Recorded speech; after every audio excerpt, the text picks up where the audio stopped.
Proverbs 19:21. It is the Lord's purpose that prevails. Not every voice carries truth. Not every signal cuts through the noise. This is Signal, grounded in truth.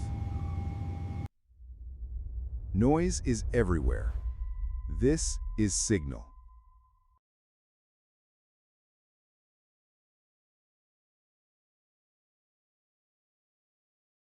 All right, everybody, this is The Signal, grounded in truth. Welcome back. I've got my good friend. I call him my good friend, Bart De Muynck. I think he considers me a good friend, and I try to treat him well. He's an excellent person, but he has spent 30 years in the trenches of global supply chain and logistics, from PepsiCo to Penske. Actually, there's a bunch more. GE Capital, Elemica, before spending the better part of 2 decades as Vice President and Analyst at Gartner as well. Where he became one of the most trusted voices in transportation and logistics research anywhere in the world, which is true. He's covered it all: the transportation management systems, freight visibility, yard management, autonomous vehicles, drones, AI, and freight. The technology is really shaping the industry that we know and love, right? It is. In 2022, he stepped out of the analytics seat and into industry, joining Project 44. That was 22, right? As Chief Industry Officer. That's right. And today he owns his own advisory, Bart De Muynck LLC. Where'd you come up with that name? Good question. It was a hard find, right? It was. No, right? it was very simple, right? People go and find these cute names, but I found that people knew me for for my name, and I publish a lot as well. Yeah. And second, it's a little bit different because, as you know, I'm European, I'm Belgian, American. I've got both citizenships. So I got a little bit of my own flair. So I thought, why think of this company name if the company is really just representing me? But then what I do is I do very little except for my contracts under that name.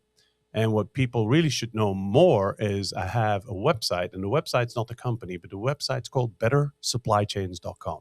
Because everything I want to do is to improve supply chains or leave supply chains better than when I came into the industry. And so when people go to that, that's really my brand. BetterSupplyChains.com. How come I didn't know? Well, I've never gone to it. Yeah. Have a look at it. It's interesting. I just posted an article this morning. It's about AI, but it's a completely different version of AI. I'm talking about how AI can really help you with revenue generation. We'll get into that. And so I post on that all the time. It's free for everyone. They can look at it. They can contact me through there. So that's probably the easiest way to get in contact. So that's what you're doing now. That's what I do now. So what I do now is advise companies, mainly tech companies. I do anything from supply chain planning all the way to the back end of freight audit and payment, with in between TMS, WMS, freight visibility, yard operations, AI companies. I work with AI companies in the US, in Israel. I work with companies in India, all over Europe. And then I also do still a lot of public speaking conferences. Yeah, I see that, which is fantastic. I do a lot of work with VC private equity, who you know as well is very invested in supply chain, logistics, transportation. Absolutely. You're Venture 53, right? Yeah, still advised with Venture 53 as well. The great guys, right? Pat and Dan, great guys, great company, did some great investments. Yeah. And then the last part of what I do is really doing research. I started doing more and more research, which I did a lot at Gartner. But I do it with a little bit more of a present flavor to it.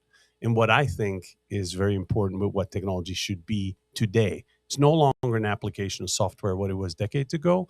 It's really a tool to create value for the organization, value for the people who work with it. I agree 100%. And it's, when blockchain came out, it was data, therefore blockchain, right? And nobody was extracting anything from it. They were just thinking, oh, we've got data. We should figure out how to use blockchain. Yeah. What I mean? And it was kind of backwards, right?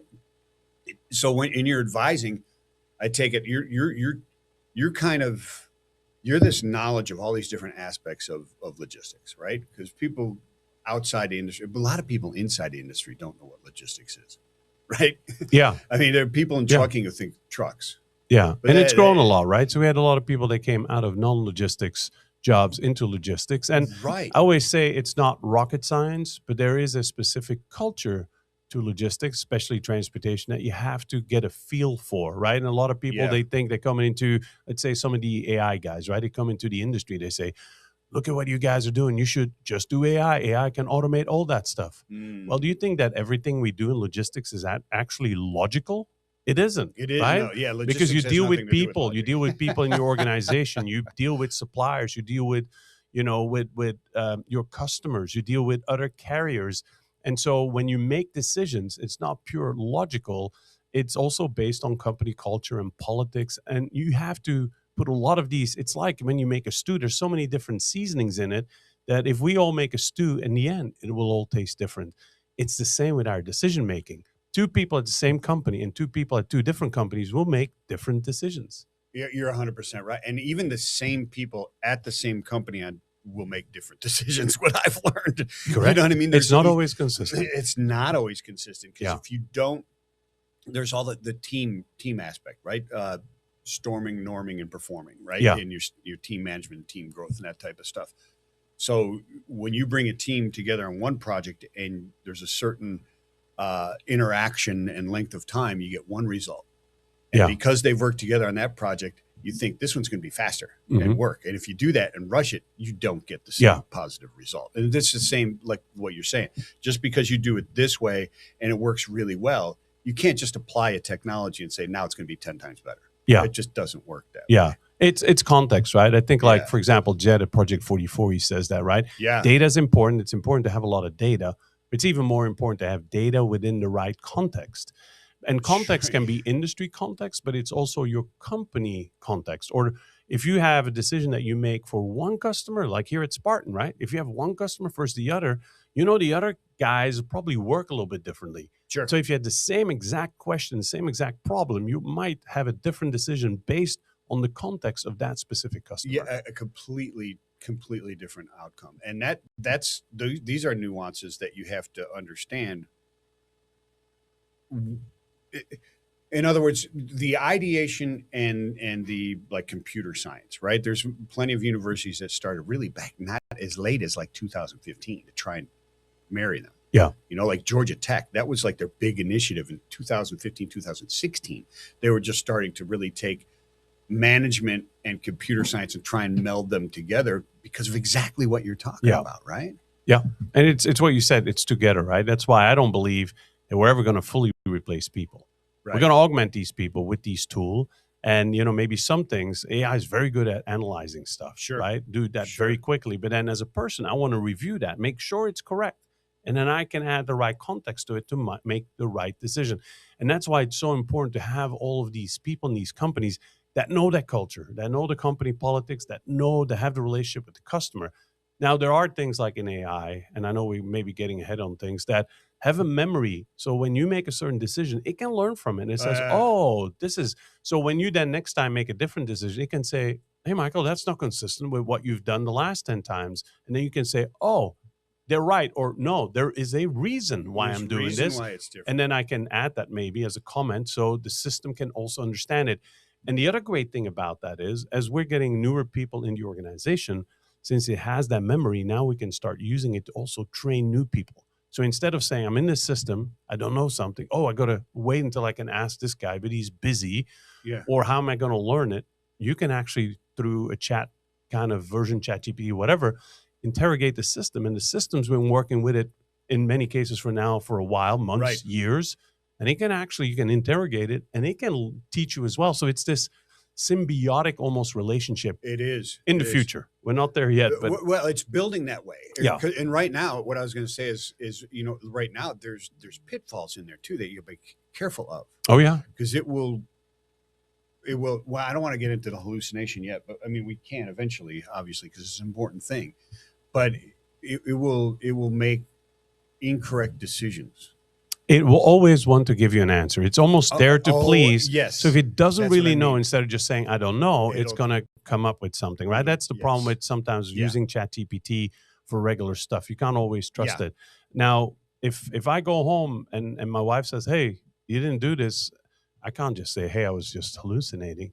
She'll go, you were just straight up lying. But for some reason with AI, we call it hallucination. Well, because we don't think that it consciously says, I want to deceive you. Right? I mean, Yeah. I don't think it does. And that's the thing. And that's sometimes hard, right? Even for us people. And I have that sometimes. And I go, hey, guys, I know a lot, but I definitely don't know everything. Yeah. But the good thing is I'm well connected. So if I don't know it, I definitely know the guy who knows the answer. But I have no problem saying, oh, I don't know that answer, or I'm not the person best positioned to answer that. Right. But let me go get the person that is. ChatGPT won't do that. They're not going to go to Google Gemini because they got the answer. They will not. It will not say that. But you could ask it, and it will tell you. Yeah. If you ask, it will answer and say, "Well, actually, Claude is better for that." If you ask. Yeah. But you have to prompt it in the correct way. Yeah. That is funny. Oh man. So your little boy running around Belgium. Yeah. And you looked and said, "Trucks." That's me. Is that what happened? No, that's not what happened. I think my first passion for logistics or anything transportation related was probably I was fascinated by the whole Apollo mission to the moon and then the space shuttle. That hooked you. And I was actually born exactly 7 days before the first man on the moon, right? Oh, really? So July 13, 1969, man on the moon was July 20th, 1969. So I was a week old when all that happened and people were glued to the TV. Obviously, I couldn't see it. It was a week old. But I was very, very intrigued by that, right? Yeah. There was two things. Marine biology I was very intrigued by, but then also the space shuttle. I remember being you look like a marine biologist now that you say it. You could be hanging out with Jacques Cousteau. Well, Jacques Cousteau was the guy. I was watching all the documentaries. Yeah, I used to watch the hell But I remember 10 years old talking about the space shuttle. And really, the space shuttle wasn't just to go into space, but it had that big cargo room, right? It was really there to put satellites into space. It was a transportation vehicle. It was. And I'll be true, growing up in Belgium, when I saw a truck, I go, that's pretty cool. Now, you also got to imagine those trucks in Europe are nowhere near as cool as some of the long haul trucks you see here, right? With the double wide sleepers and everything. Do they have truck shows? So, do they well, typically they have the ones where they have the bed on top of the cab, but not the. But do they get together and show off the chrome and everything all over their trucks? No, nothing like that. Nothing like that. Nothing like here. If you go to. Or I think you used to have the Great American Trucking Show here in Dallas. I think it's coming back under a different name. It's called now National Truck Show. Or something like that. And now if you go and look at that stuff, there's some beautiful trucks out there. Matt's has it too, right? Yeah. But going forward, right? So when I came out of college, I studied economics, specialized in strategy and business management. I'm like, where am I going to go? And I worked for my dad for a little while. He had a big construction company, but very soon I realized construction wasn't my passion. And I didn't just want to be the boss's son that will then take over. And I said, Dad, I got to go my own way. So I went to work for EY. And with EY, I got this exposure for 4 years to all of these different industries and learned all these processes from manufacturing and inventory to transportation, everything. And so from there, I ended up with G Capital. And at the time, G Capital was starting a new logistics company to provide logistics services for all the G manufacturing businesses. We're in Europe still. This was in Europe. Yep.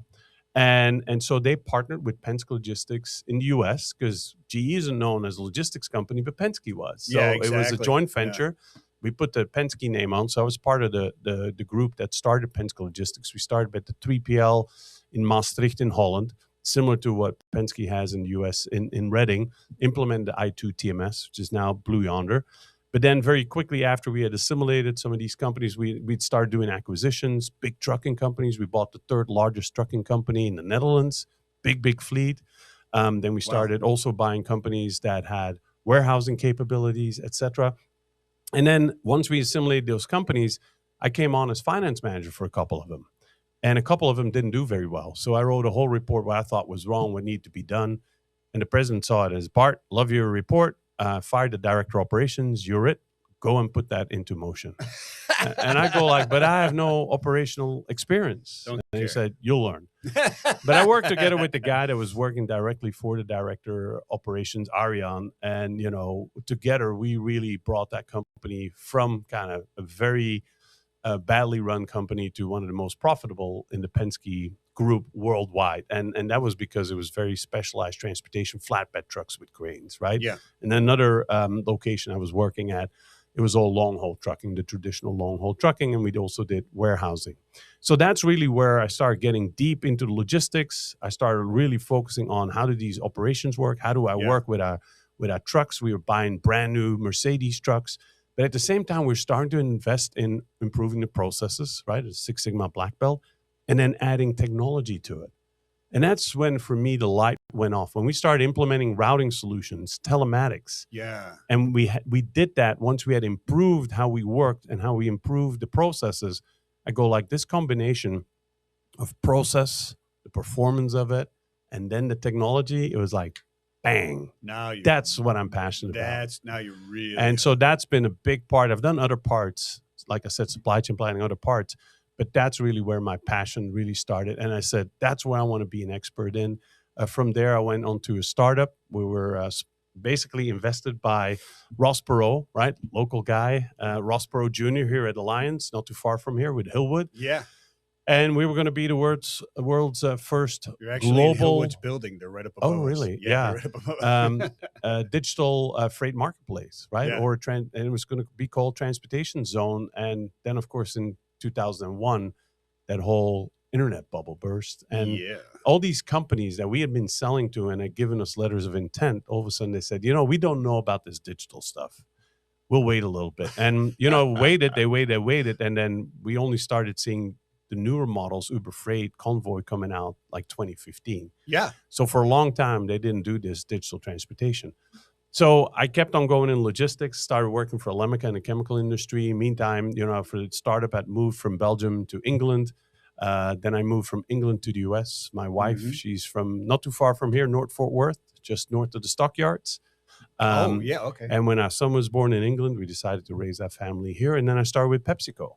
And with PepsiCo, I was very focused on logistics, applications, and technology. So I was responsible for the application portfolio of everything that was transportation, fleet, and warehouses. Right over here in Plano. In Plano, yeah, which was the IT and logistics headquarters drive right there, the Parkwood building, which is no longer PepsiCo. I think they pulled all the people after COVID into the Frito-Lay headquarters again.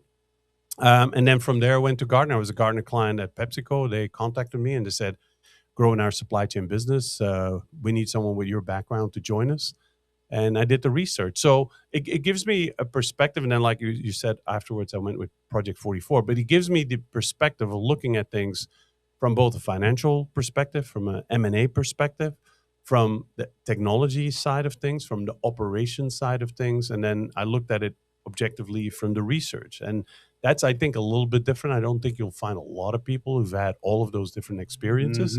That doesn't make my input better, but I think it makes it a little bit broader, right? I can see it from all the different dimensions. And that's what is needed, because I liken you to, if it's fair, kind of the liaison between all those different aspects, and then the new technologies trying to influence those. Right. Yeah. And that's the glue that a lot of people miss in technology that comes out. I see a lot fail because they don't understand. They think they know what they're applying it to, and maybe they do a little bit, but all the little nuances that you understand, and I've learned over 37 years in the industry, they don't have all that stuff. Yeah, it's like, how do you really sell a solution? But also, 10 years at PepsiCo, I led probably over 120 projects where I led the RFP process. How do we buy? How does my business partner, how do they think when they see technology? How do they incorporate that? Yes. And that's very important, right? Because there's a lot of technology companies out there with great solutions, but they don't always sell it very well, right? Because they're not out there. They say, oh, we're the best at this and we have this great product. To be honest, a lot of shippers, they just look at it and go, where's the value? What's in it for me? And if you can't explain that within the first 10 minutes of being out there and presenting, you're dead in the water. You're dead in the water. The same for the 3PL, same for the brokers, same for the carriers. Carriers even more, right? Because carriers have very low profit margins. So they have very little money available for investment in technology. Whereas shippers can make huge margins. They have plenty of money to invest in technology. That's the big difference. And of course, at PLCI, we had our own fleet at PepsiCo, right? So that was a cost center. So we were very careful in what we invested in, but we also had a 3PL business, and we also had a brokerage. And we started a brokerage, I think, in 2012, 2013. It was a $0 business, so it was a startup. And I think they grew that now to almost $1 billion business. Wow. Nice. Yeah. Nice.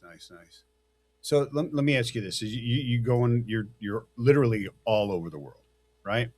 And you're advising, Fortune 500 CEOs and all kinds of stuff, right? You're going around there. What, right And I want to understand what's going on right now. What is the biggest concern of those guys? Yeah. But what should be?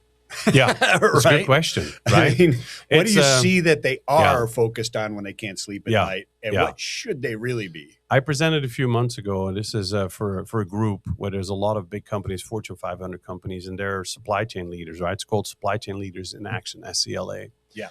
And so one of the things that really this year I'm very focused on, people go, oh, Bart, you're going to talk about technology. No, I'm actually going to talk about people, because all this technology is worth nothing without the people. And so I basically started talking to them about what are all the priorities according to all the surveys from all these research companies and all these other companies, 3PL companies, consulting companies.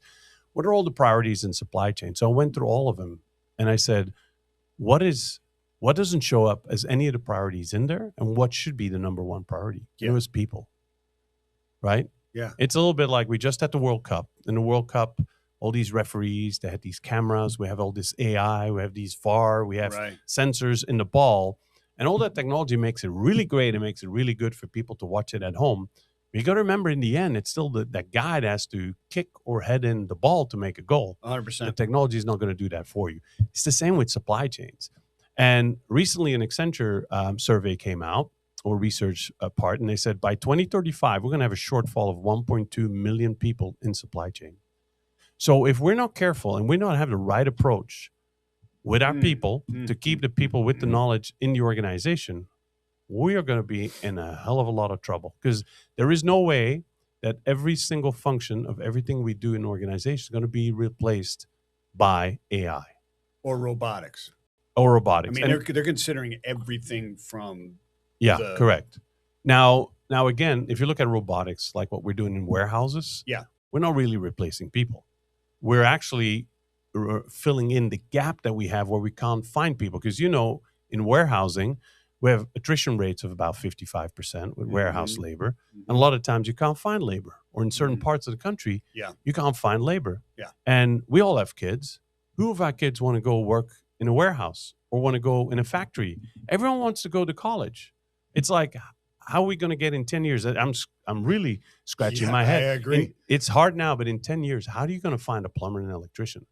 Because we're not sending our kids to trade school. Well, it's getting even harder, right? And the concentration of trying to get people, or the concentrated effort or concerted effort to get people back into trades is starting to happen. It's starting to sweep, because your concern is all over the place. We do have to. So, and that's the thing, right? When the government says we want to bring manufacturing back to the U.S., we also have to adjust our education to that. We have to 100%. From kids being in high school, starting to say, here's the career path. And by the way, if you guys want to do, you're good at this, you should be thinking about this path. And by the way, I think if you come out of a trade school, like if you're doing plumbing or electrician, as a master electrician, you can easily make $250,000 your first year, and you probably don't have any college debt. Versus 100%, right? Versus coming out of a big college, probably with a few $100,000 in debt, and then you make like what, $150,000 if you're lucky per year, and you're paying off for the rest of your life. Yeah. So, but that's also, as a country, as a government working with industry, we have to help influence that, so that we're starting now to educate the right resource of what we're needing for the next 10 years. Like during COVID, I was doing an interview last year at the Change Conference with the previous Secretary of Commerce, right? Department of Commerce. And she was saying during COVID, right, we knew we had to bring some of these semiconductor chips manufacturing locations to the U.S. So the president came to her and he said, how can we do that? And she went to talk to all the top industrials to say, how can we make it happen? And the guy said, okay, we need X $billion and we need 2,000 engineers. So she said, let me go and I'll get back to you. 2 days later, she called the guys and go, the money, I can get it. No problem. I can't find 2,000 engineers. Yeah. You know who has 2,000 engineers available anytime? India and China. Yeah, India and China. And where do you guess most of these people get educated? The United States. Here in the U.S. Yeah, right? and then they leave. So we have to think about that in a different way. But that's not the main point. The main point is people will be at the core. So when you ask what should be their first concern and what are they not thinking about, it's people. So when you buy technology, how well can your people absorb the technology? Because if you do AI and do it forceful, like it's an IT thing, you're going to scare people away. They're going to go, IT, well, AI is coming for my job. So they might just quit and find another job because they think they're going to be replaced. Rather than if you do it the right way and you train them, you reskill them, you educate them, now you're going to say, oh, this AI is actually helping me be better at my job. And all this stuff that I don't like doing, it's doing it for me. So at the end of the day, I have more time. I like my job better. And guess what? That helps with talent retention and attraction. It absolutely does. It's one of the reasons that one of many reasons that attracted me to Spartan Carrier Group. And what we're doing here at Spartan is there are a number of people who, you've met a couple of them, but you meet more, who are experts in it, right? We have a chief architect and so on for our IT and AI, right? And engineers and that type of stuff. But then everybody is encouraged and uses AI to develop and to make their jobs better. So there's nobody here who is afraid of it or doesn't use it in some, even a minuscule way, right? And they're not forced to use it in the most probably profitable way that you would advise a company to use it, because we're talking about lower level people that are using it for probably silly things that, some task type of oriented things, but it gets them thinking about, what else could I do and get into this? And there are people who 3-4 months ago were using it to create emails, right? And now they've got analytic dashboards that are doing things for them. Yeah. You know what I'm saying? Yeah. Like these podcasts and all this kind of stuff. I don't take all these clips or post all this stuff. I've built an agentic system that says you should interview Bart. Yeah. Helps you be more productive, right? And then puts it out there and cuts it up and actually posts it at the right times, right? Exactly. To be who is the audience and when are they most likely to be on social media and all that other kind of stuff, and does all that. And that's the right way to think about it, right? Because a lot of companies are still thinking, I think especially more on the provider side than on the shipper side, because no shipper goes like, we've got too many people. We got to get rid of people. They're going like, we don't have enough people. Yeah, exactly. Like when people leave, they don't get backfilled, right? Or they can't find the people. Right. But a lot of brokers and 3PLs and maybe even carriers, they have all these people still doing telephone work, right? And they want to kind of cut that out. But here's a good example of how you sometimes think about these things differently. IKEA, and this is an article that got published a few months ago, and I kind of wrote a whole dissertation about it, and I posted it today on my bettersupplychains.com. It's how you look at AI, not just from a cost-cutting perspective, but as a revenue growth engine. And so here's what IKEA did. IKEA said, we can use AI and automation for all these people we have in customer service. So they had 8,500 people in customer service. But instead of laying them off because of the automation, they said, we're going to reskill them, retrain them. They made them into interior design consultants. And guess what? They grew that into a $1.2 billion business. So it's not about how do we just cut costs. Yeah, they did that. They cut costs, but they were able to drive further services and generate revenue and value for the organization. Yeah, because they created the ability to it's plan, do, check, act, and then input. Yeah. Right? I mean, because the first was plan, do, check, act, which is great, but it's just a circle. What you need is a cyclone. Yeah. And you have to have the inputs, feedbacks that then grow it into, like you're saying, a revenue generator, a profit generator, a change agent. Yeah. And right. I'll say go to the website, read the article, but I'll say, like, how do we do that in logistics? How do we do that with people that are inventory planners? Don't get rid of them. They can do other things. Logistics planners, don't get rid of them. Now they can start working with customer relations and look for growth and upsell opportunities. That's fantastic. Yeah. Or improve SLA. SLA on itself, top SLA can be a revenue generating item if you have top SLA, because now you're using all these technologies to improve your processes and the outcome of that. And I think sometimes people don't fully understand, if you're using technology right, the impact that has not just on yourself, but also on, like, a shipper that carries your work, but also on the customer, how that impacts OTIF. I know all your listeners know what OTIF is, right?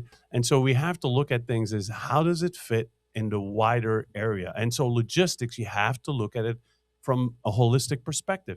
Transportation, yard, warehouse, It all has to it's be that middle in that sync. logistics misses Correct. a lot of times. Correct. But people have noticed that, right? And I don't know how it came to them because I even forgot about it. It was a huge part of my life. Yeah. Running, either be impacted by the yard from being in the warehouse, or impacted from the yard from being in the dispatch side of things, or over top of everything going, how are we getting everything through here, right? Yeah. Because you lose product in the yard, right? Oh, yeah. You have the wrong product coming into the door. Yeah. Because the yard doesn't understand what is happening in the warehouse, or Yep. what is happening on the demand side and that type of thing, right? Yep. The inefficiencies.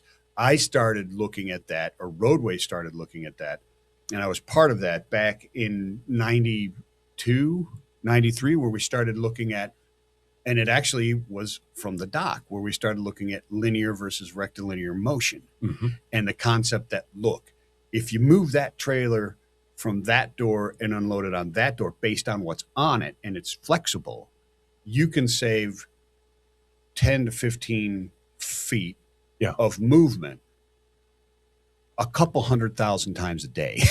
Yeah. Right? No, you're right. Because they're like, it's only 10 feet. Yeah, but Yeah. you're doing it on a 400-foot dock, or a Yeah. 400-door dock, thousands and thousands of Yeah. times, right? Yeah. And then if you're moving in rectilinear motion, Yeah. you're also screwing it up. Yeah. So And it's different with different business, right? At Yeah. PepsiCo, we had pallet loading, which was just the traditional forklift lifts, and you just load the Right. truck.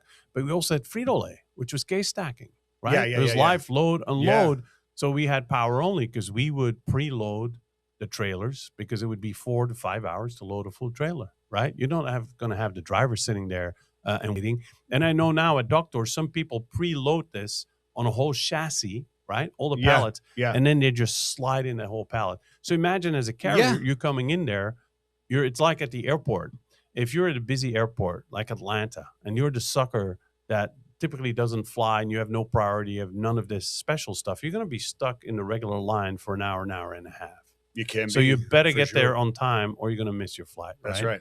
Even with Clear in Atlanta, it takes me about 30 minutes. Yeah. Here in DFW, very well organized, because we're spread across 5, very soon 6 terminals. We have 3 accesses in every terminal.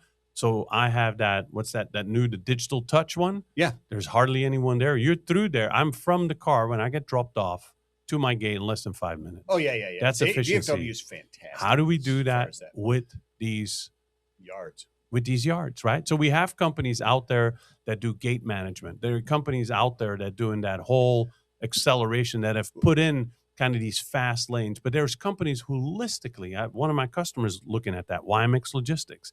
They're looking at the yard holistically, and they're becoming this not just service vendor that is like what we do for warehouse and transportation. That's another thing. We think, oh, we're not experts in transportation and warehousing. Right. Let's outsource that to a 3PL or 4PL. No, bad move. But yard, we think we can do all that stuff. Let's do all that, right? Yeah. So they're doing those services. So they bring in the people, the process, the assets, but also all the technology. They're now starting to use things like AI to look at things holistically, and then look at how do we tie that back to transportation warehousing. So everyone, that whole process end to end, sits on the same level. That's where you get really agile, where you get really, really performing. It is, but to get that agility, and can AI do this, is you need what most people, buzzword, integration. Okay, right? Because you got companies out there that are that work on digitizing and making more efficient the appointments. Yep. Right. We know who I'm talking about. Yep. Right. Yep. We have people that are working on the inside of the 4 walls. We know who we're talking about. We've Yep. got logistics companies that are, and 3PLs that are working on integration into the ERP systems. Yep. To decide, is this truckload or should this not be truckload? Should this be LTL, or should you just wait and create half a truckload and ship it on a Friday instead of a Wednesday, because the service is going to be the exact same. Whether you ship it on Wednesday or Friday, it's still going to deliver Monday. People don't understand that Right. still to this day. Yeah. In LTL, they don't understand, and it drives me nuts. Yeah. But Because it goes through terminals. yeah, it goes through terminals, and there's a weekend. Yeah. Yeah. So you got to consider, and then there's people working on yard management, right? That are digitizing yard management with autonomous vehicles, which is, in my opinion, brilliant, because even in 1988, when I started, it was nearly impossible to get a good yard jockey. Yeah. Because you're in and out of trailer a couple hundred Yeah. times. You know, Yeah. it's a It's huge great. The thing. problem is none of our yards are set up for it. No, but they're right? not.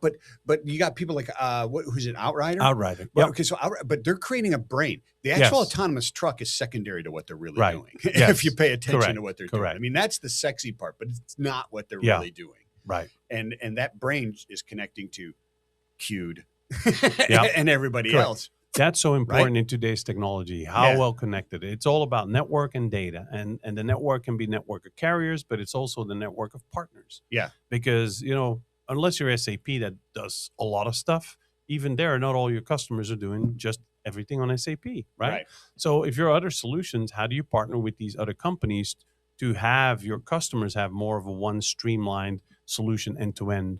Rather than like when I arrived at PepsiCo, we probably had 10,000 supply chain applications, about 2,000 logistics applications. And a lot of these things didn't talk to each other. Give you an example. We had telematics on the entire Frito-Lay fleet. Mhm. That was fleet management, right? And then we had a TMS. TMS was a completely different department. We didn't even get updates from our own telematics into our TMS. Wow. But yet we had the technology. But you had the technology. But it wasn't connected. How do we go to the point where the truck and trailer are the TMS? Yeah.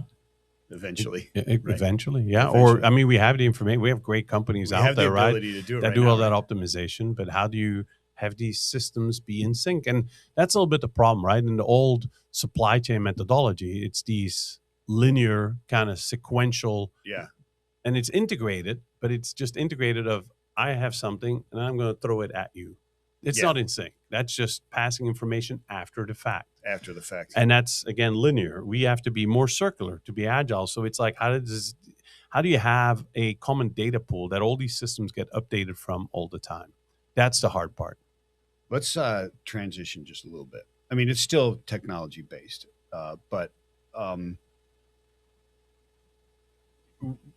based on everything that is out there today, right? And it's heavily starting to lean towards technology, right? In every single aspect. Yeah. It really is. You even have people that are giving you exoskeletons to be able to work on the dock as a human better. Oh, yeah, it's right? great. Yeah, it's great. Those are cool. Because there's a lot of people with I want injuries one just to out screw there. around with. Yeah. Imagine the pickleball you could play. I'm not sure. I'm trying to thinking about it, Michael. I'm not sure because I don't think it gives you a lot of agility, right, in your movement. Yeah. But when you're going up and down with people have back Saves your problems, back, or keeps- you can actually, kind of like Ironman, lift a lot more. Well, you're weight. lifting 200-pound pallets and setting them, Exactly. putting them away and Yeah. stuff like that, right? Yeah. That's the Yeah, fun but part. it's good because it's kind of more also in that people's safety box of how do we think about their health. Their back, Injuries because lift with your people knees, that not are your working back, in right? warehouses, right, or truck drivers like Yeah. at Frito-Lay, people that are the drivers help load unload. Right. These guys get injured, right? So how do we think about the health of our people? Yeah, and those are the beautiful things. As cool as they Yeah. are. Same with drivers, right? I mean, Yeah. truck drivers, it's not a healthy job. So how do we improve the health of our drivers, make lives better for them? Make them pedal powered. Yeah. I mean, Well, if you're sitting, autonomous trucks is one, right? And autonomous trucks is not the same as driverless trucks, No, right? it is But not. It's the same as if you go on an airplane, that is an autonomous vehicle. It We don't absolutely consider it is. because the FAA says that you still have to have a pilot, co-pilot. right? They have to take off and they have to land. But that plane could do everything by itself. It could do all of it. But with all the technology, it takes what they call the white knuckling out of it, right? The stress Yeah. of continuously driving, to be honest, with all us other idiots on the road. That's the stressful part Yeah, for no, truck 100%, drivers. 100% it is. And every truck driver should go drive a Tesla with the fully autonomous option on it. Yeah. Well, I've been in it's the brilliant. autonomous trucks. It's I've been in a brilliant. Kodiak. And I've been So, in a Plus AI truck. Yeah, I've been in They both are of those. awesome. They're very cool. They're very cool. And you're there and you're paying attention. You're really managing the system. Yeah. And that's my argument for it is all the safety features that can come out of this thing are just fantastic. Yeah. That can come out of it. And there is definitely places for autonomous, but most drivers against it.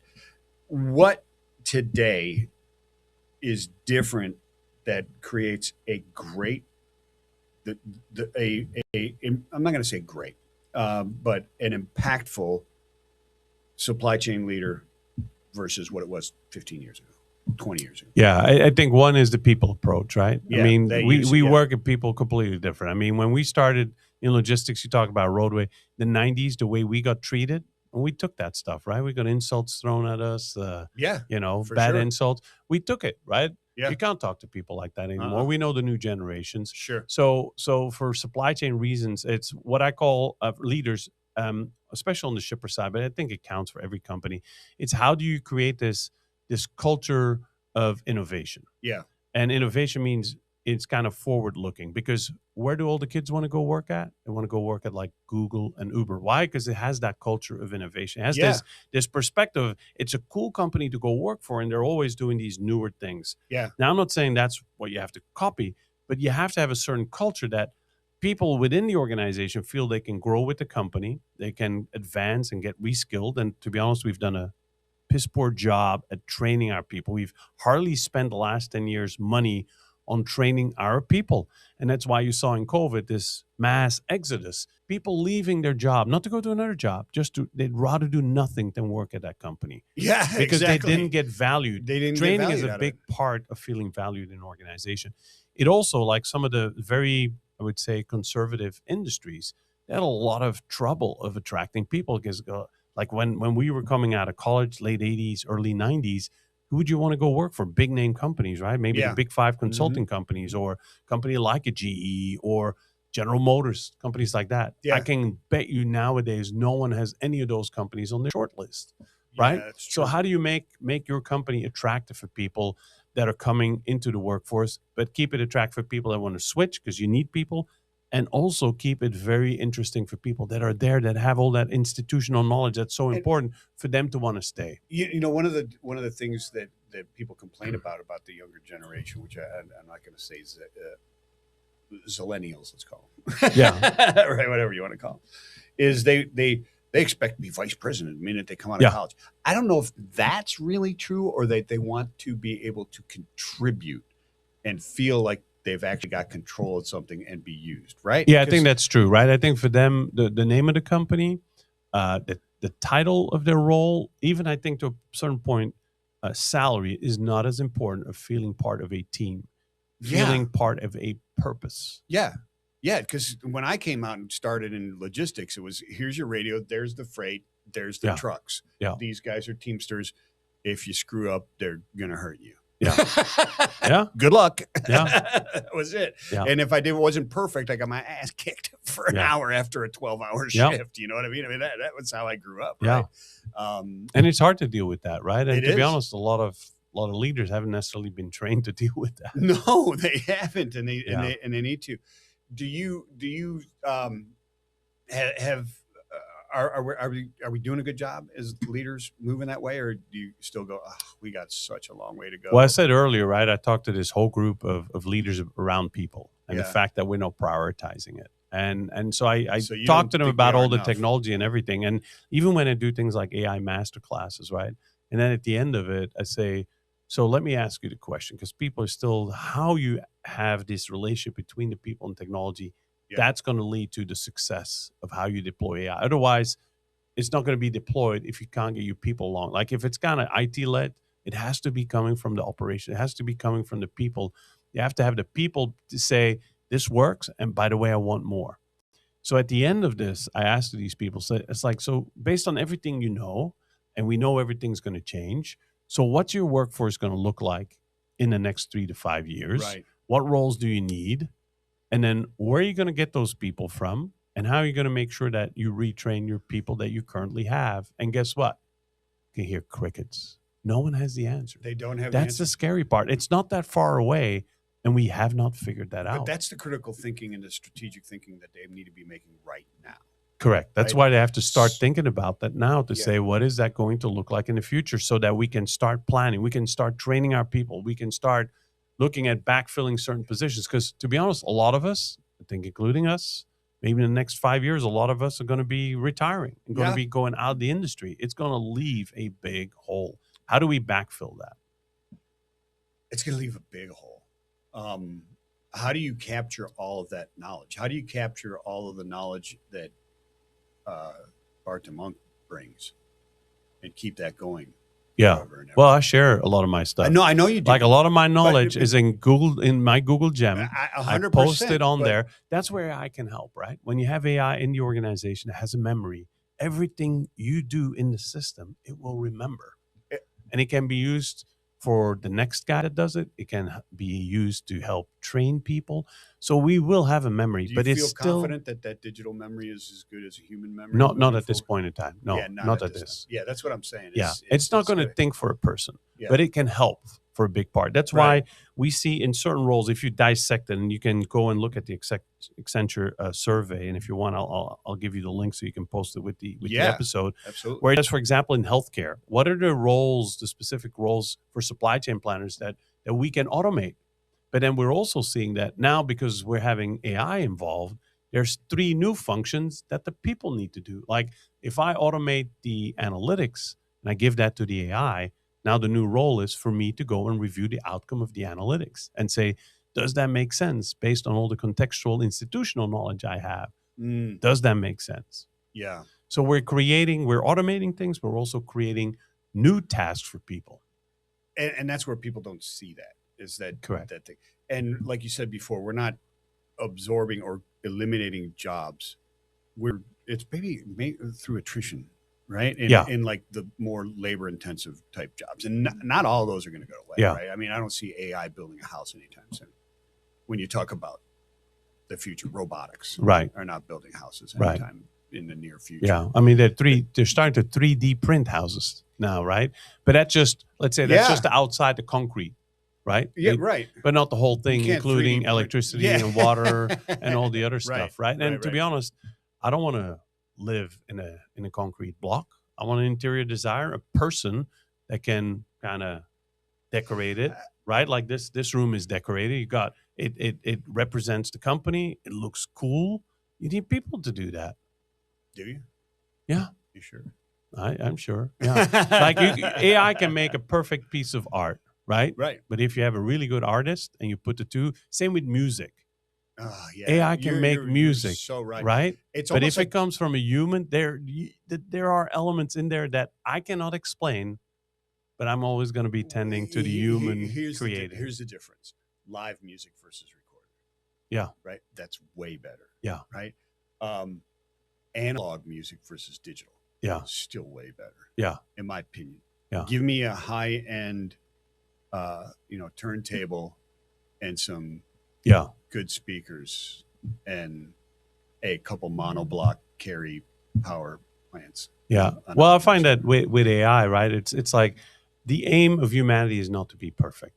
Yeah. Because as humans, we're all imperfect. And I know you guys are Christian company, so you celebrate the imperfection in people. Sure. And you're there to help each other make better. If everyone was perfect, it'd be a boring world. We also wouldn't have any innovation. I mean, there's that too, right? Correct. I mean, there's very chaos is needed. Yeah. Otherwise, the elephant doesn't exist. And I like this lyric in this John Legend song, right? When he's singing and he talks about the lady, and or maybe about himself.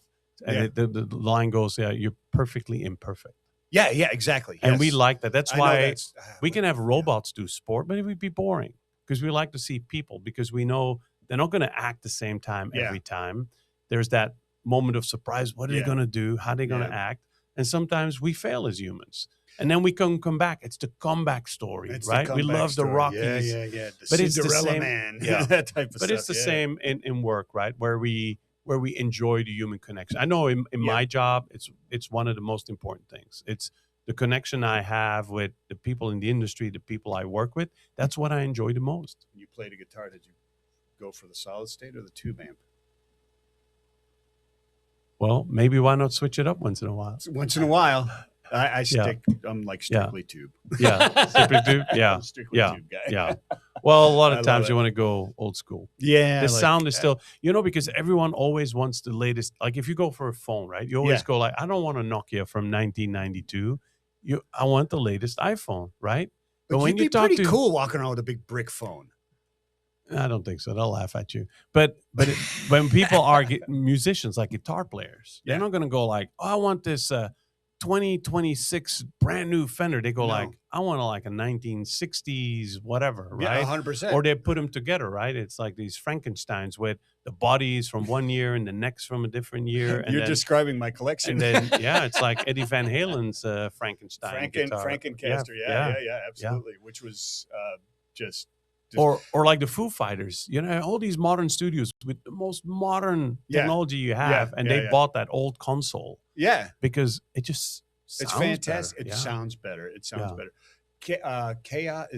Chaos and Creativity on Abbey Road. You ever see that Paul McCartney documentary? I don't. Maybe check, I don't remember. Check it out. It's him. It's him, and I don't know how you got on that invite list, but you had to be pretty cool. It's him and like 70 people having dinner. And he's in the Abbey Road studio going through all the instruments and everything that the Beatles use. Wow. So it's fantastic. Yeah. It's really kind of cool. Yeah, they were pioneers, right? Didn't they go from like huge. 4-track to 8-track with George Martin? 100%. That was evolutionary. And George Harrison was the first one using a Moog. Yeah. When it was like plug and play stuff, you didn't just go, I want it to sound like that. You had to engineer Dude, back then have that sound. It's a little bit like the moon, right? We could put a man on the moon in 1969. We can't do it now. I can't do it now, right? It's like to reproduce the exact sound of Beatles now would also be very difficult. 100%. 100%. What let's do a little rapid fire stupidity. Not stupidity.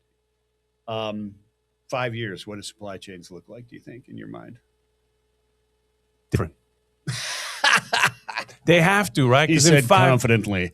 Yeah, because the world's going to be completely different too. But it's almost impossible. I just like to if you see what happened in the last 5 years, I think I'd be an idiot to try and predict what almost the world will impossible. Look like in the next 5 years. All you can do is use right now the critical thinking, strategic concentration points that you outlaid during our talk here today. Is what you can do. Yeah, but just imagine more complexity, more disruptions, right? And supply chains could play an even bigger role. And it's going to be different. So you need to be thinking ahead of the game. And you really now more than ever, probably we're just realizing that it's as important as it is understanding the geopolitics and motivations, even in the United States, between two different parties. Yeah. Or there's actually more than two different parties. There's two listed, but we all know there's factions inside of those. But those controlling parties within those, what drives those, because you always had to, but now because of technology, they're much more impactful on your business and the supply chain, right? Yeah, huge. What do you? What about sustainability? How does that play in this? Unfortunately, it doesn't get enough attention, especially not logistics. Again, there's not enough drive for it, right? Because people haven't really figured out how do we tie sustainability to profitability. Yeah. There are areas where they are, and we've seen it with big companies.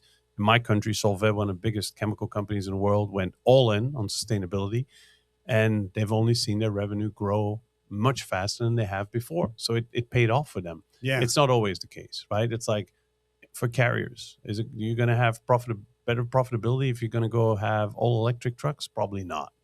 Right. So in many cases, probably not. So the question is, what can you do? And think about it and at least create a strategy around it and try to do the right things. But unfortunately, it's not going to move very fast. Not in the way that we need it to. Yeah, I agreed. And what I see is, some see government mandates, legislation, edicts for advancements, either in sustainability or AI and all these kind of things, and the little nuggets, carrots that they put out, the incentives that they put out as positive in helping grow things. Yeah, I see them as the opposite, because when they go, then it dies. Right, and it gives you the ability to grow specific technologies and businesses on false profits. Yeah, right. Yeah. Because you have to implement something that is going to positively impact your bottom line. Yeah. Otherwise, you're just being forced to do it. And the advancement in that technology is not going to take hold. Right. I agree. It's not going to happen. Yeah. Right. And that's where we got to be moving towards. Yeah. And keep moving towards those things. So even when there are those things like sustainability, it has to be introduced as a moneymaker. And it can be if it's looked that way. Yeah. Right? AI is the exact same way. Not faster, more profitably. Right. Is what it needs to be. Not more spamming.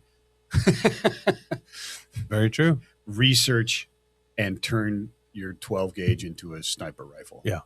Right? Very good. Does that make sense? It does. I Rapid fire is not going that rapid, though. It's not, but Speed here it comes. What's a book every supply chain leader should read? Oh, I'm not big on the books, to be honest. Favorite all of my knowledge comes from talking to people, learning from people. The problem with books is it's typically one or a couple of people putting their opinion in, and everyone's got an opinion. Slowing down my rapid fire, dude. And then a lot of times it's old by the time it's published. So my thing is learn from people, get mentoring when you're early on, or mentor other people, And read a comic book when you need some entertainment. something like that. I got you. Best career advice for a young person coming in. Don't be afraid to learn. But that means moving from country to country, moving into new functions, even something completely different. Yeah. There is opportunity to learn into everything. Yeah, I've got 37 years. And I've done everything in logistics. So I have not been in the same place. 30 years of the same thing is not experience. What's the biggest myth? Sasquatch? Oh, I thought more in the industry. No, but either way, you could, Yeah. it doesn't. Whatever hit comes off the top I of think your the head. biggest myth is always like the best companies always are on top. That's a good one. Or Yeah. first to market wins. Yeah. Right? Yeah. Yeah, those are good ones. What's well, besides AI, what's the technology everybody should be watching right now in our industry?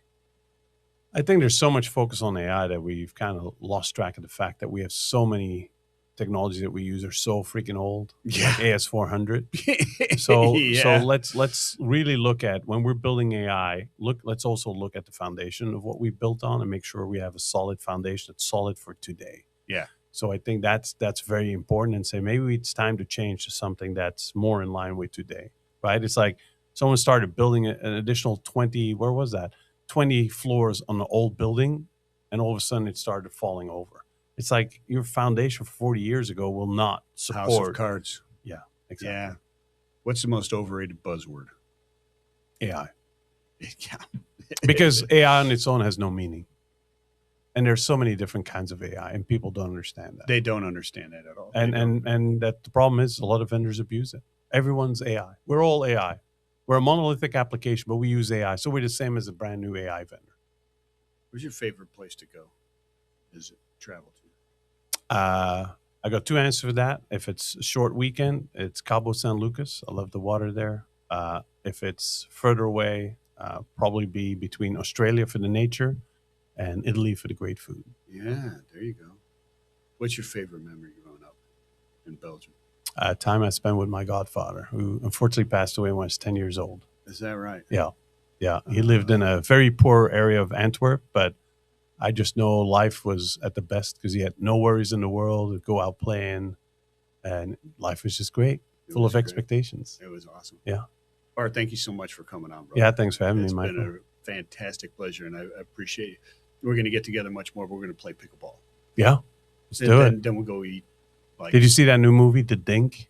No. It's on Apple TV. It's about pickleball. It's this championship tennis player which is I recognize because I was a tennis player, and I go, I don't play this pickleball. And then you get into pickleball, but it's fun. It's a fun movie. It's a fun sport.